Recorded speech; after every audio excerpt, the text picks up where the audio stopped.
Hey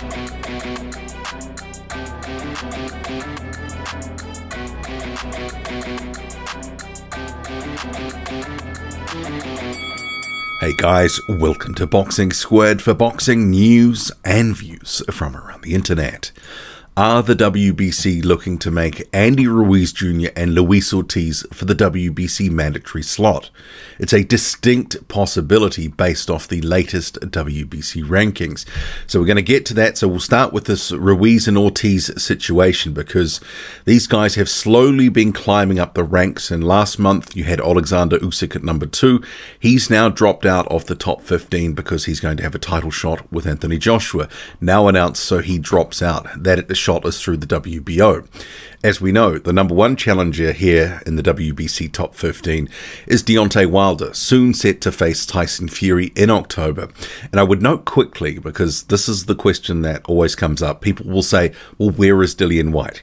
He cannot be in the top 15 because he is the WBC's interim champion, and he is not the mandatory challenger, and the WBC has been at pains to point that out. He holds the interim title, not the mandatory shot. They are distinctly different.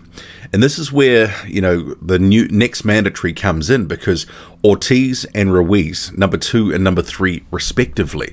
And that's been a fight that's been long talked about, and a very good fight. And I think a lot of people would be very happy to see that made.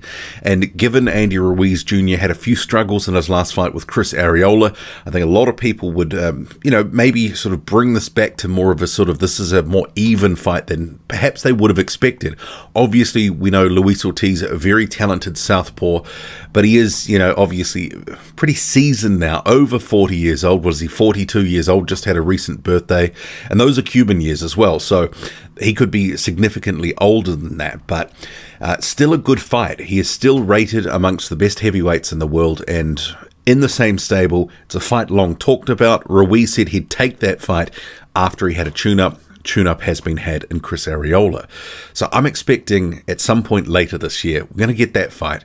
And with the rankings lining up as they are now, with Ruiz at 2, Ortiz at 3, don't be surprised if it is for the mandatory shot. And the WBC, which has been at pains to point out there is no mandatory, Whyte is not the mandatory, I think they could end up ordering that as a final eliminator. Don't be shocked if it happens.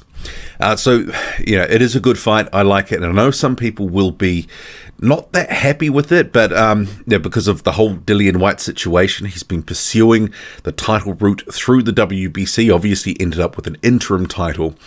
But the WBC rules, there's not just an automatic shot at the mandatory if you're, at the belt holder, if you are the interim title holder. Effectively, the WBC's rules give them all sorts of loopholes and outs that effectively he's got that title, but he doesn't have any guaranteed shot at anything. So don't be surprised if the WBC just continues having Whyte as the interim title holder, and the champion has a mandatory or other obligations, or will have a voluntary, and Dillian Whyte will be basically off to the side with his interim title shouting into the wind. He obviously has been trying to, and this is part of the reason he's taking some of these lower level fights, which he says he wants next. He wants a sort of a step down. It's insurance. He wants to basically have a fight which he knows he can win, look good in, and sort of count and bide his time until he gets a shot at the full title holder.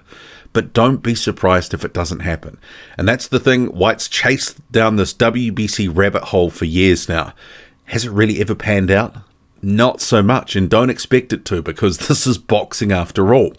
But anyway, getting to the rest of the rankings. So you have a little bit of movement, effectively because Usyk dropped out.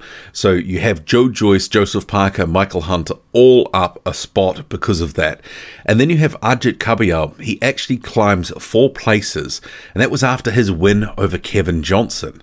Yes, Ajit Kabayel getting a win over Kevin Johnson somehow is enough to get him 4 places up in the rankings, which is pretty incredible, really, because the WBC's rankings, probably out of all the rankings, They've probably got the best names within their top 15, and, you know, it does have a semblance of credibility as opposed to, say, the WBA and a few others that are all over the place. But Cabial going 4 spots up based off beating a washed Kevin Johnson in 2021. Yeah, that's a head-scratcher. F.A. Ajagba, he's up 1 place, and that's because Alexander Povetkin has dropped out altogether. As we know, he's retired.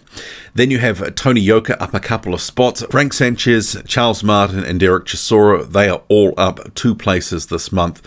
And you have the inclusion of Carlos Takam. And presumably that was for the Joe Joyce fight, because he had been outside of the top 15. And Martin Bakole, he also comes in. He has a minor international title, but as you see here on screen, his inclusion is subject to being part of the clean boxing program. He is back training in the Congo, and you know, who knows who he's going to be fighting next. Not going to be Filip Hrgovic. He ducked that fight. So we'll have to see what they do with Martin Bakole. But yeah, he is in the top 15 this month. But the situation at the top of the rankings with Ruiz and Ortiz. Do you like that fight? Do you think it's mandatory worthy for a final eliminator? I think so. I know this is not going to impress a lot of people who are Dillian Whyte fans and think that Whyte's been shafted all over the place by the WBC. But in the same token, he's opted to go this route and try to battle through boxing politics, which at the end of the day, you're not going to win. Drop a comment loud and often. Hit like, hit subscribe. Follow me on Twitter, boxing_squared. I'm out.